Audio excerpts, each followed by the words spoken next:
What up, my side bitches of Tamriel? Welcome to ESO 101. Today's lesson, damage types. If you're anything like me, you got all these fucking sets in your inventory and you're like, what the fuck do I do with them? So you start looking over and you see shit like Ravager, Automaton, and War Maiden. They all modify some kind of damage type and you're like, WTF Zenimax, thanks for the tooltips. Hopefully I can shed some light on this fuckery of damage types for you. FTFY. The best way I can break this down is each ability has 3 categories to it.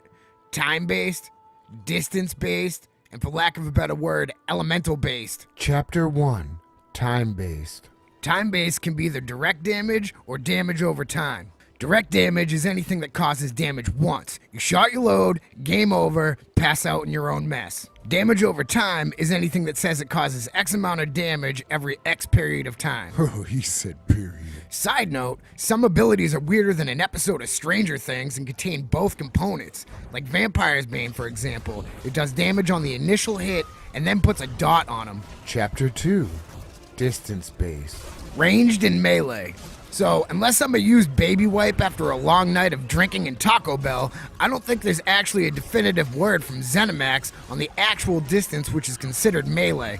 But, after some Googling and some form reading from a couple years ago, I'm fairly confident melee damage is anything that causes damage from 7 meters or less, and range damage is anything greater. Luckily for us, that's actually in the tooltip. Ready for some more brain-melting fuckery?